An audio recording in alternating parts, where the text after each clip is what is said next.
Welcome to the second video in the series 12 Steps to Spiritual Freedom. In this video, Peter will introduce Martha to the 12 Steps, a spiritual program that can be used to understand and resolve any spiritual problem. Let's listen in as Peter gives a brief overview of the 12 Steps. Hi, Pete. Hi, Martha. We're going to talk. We're going to talk today about the 12 steps. Yeah. Okay. And I just wanted to say that, part of the tradition to the 12-step program is no one identifies himself with that program on radio, TV, and film and so forth. So I'm not identifying myself with that program as a member or talking for that program or anything like that.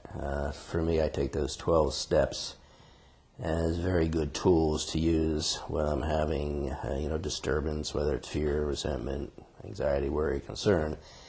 I consider them to be a really nice set of spiritual tools to work with. So just as you wouldn't want to criticize fine chisels based on the work that you see, it might have been done by artisan, in which case you say those are great tools. On the other hand, it might have been done by your fifth grader, and you wouldn't say, well, they must be lousy tools. So the tools, in my experience, are excellent tools.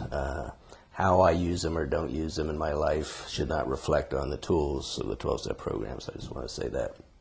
But I have found for myself that when I'm angry, when I'm disturbed, when I'm really feeling a negative state, and I want to apply spiritual principles to them, they're sort of like a bag in the front lines of a war. You don't have a fancy hospital. You just need something you can carry. And these you can carry, and you can apply quickly, and hopefully stop the bleeding bad enough that you're not going to die or do damage to a really important relationship. And then when you have more time to refine that a little bit. So that's just how I see those, and we can go through it. Let me just start with this. I'm going to briefly go through the overall 12 steps, real briefly. So when we're backing up, we can sort of see where we're going. Okay. And just in general, when I'm triggered into a negative state, I'm angry, I'm upset, I'm fearful, the first step is that, my ego has been threatened. My concerns for myself, whether it's my money, my social, my esteem, has been threatened. And I'm feeling angry, or I'm feeling fear, or whatever it is. And my life is unmanageable. The first step is I'm powerless over. I'm not looking at alcohol because I think that medicates the problem, which is what the 12-step program says. The problem is I'm selfish. My selfishness has been triggered by an event or a person. And it has been triggered so that I'm in fear, I'm in anger, and that relationship's unmanageable, and I'm powerless over it. All the things I know and all the things I believe in my church and all that, I'm still powerless over that state, and it's making my relationship unmanageable. Step 2 is I believe there's a power greater than those fears, those concerns, those angers, those issues.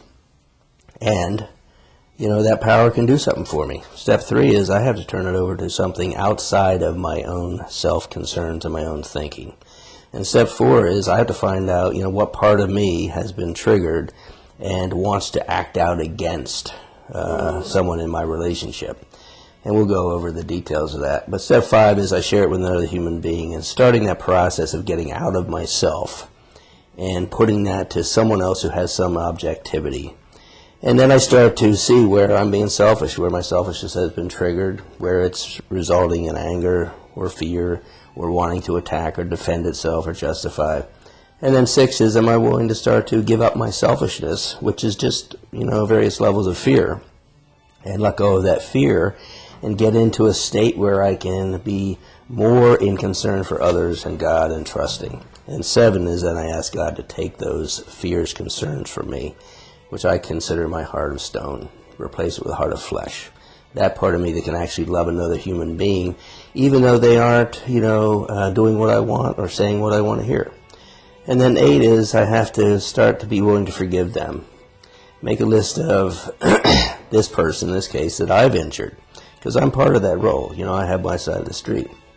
And 9 is I actually have to apologize to them for my fearful or selfish or self-centered reaction to them, my hurtful reaction to them. And then 10 is I really turn around and do that every day in my relationships as an ongoing process. And it finally brings me to 11, whereas I'm really not here to serve my ego. I'm here to ask God, what do you create me for? What do you want me to do? And that's the 11th step, praying to God for the knowledge of His will for us and the power to carry that out.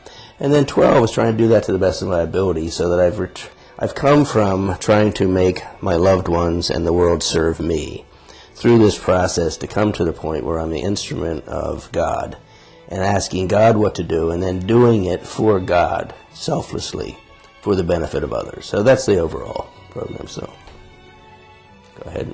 All right. Let's get on it. All right. Peter has explained the 12 steps as a spiritual tool Martha can use to help her become more selfless. As she does so, she will become an instrument that God can use to bless her marriage. It will be Peter's goal to help Martha become this kind of instrument and thereby improve her marriage at every level. In this next video, Martha will explain the seemingly unresolvable problem that has been troubling her. To hear her describe this problem, please click on the next video.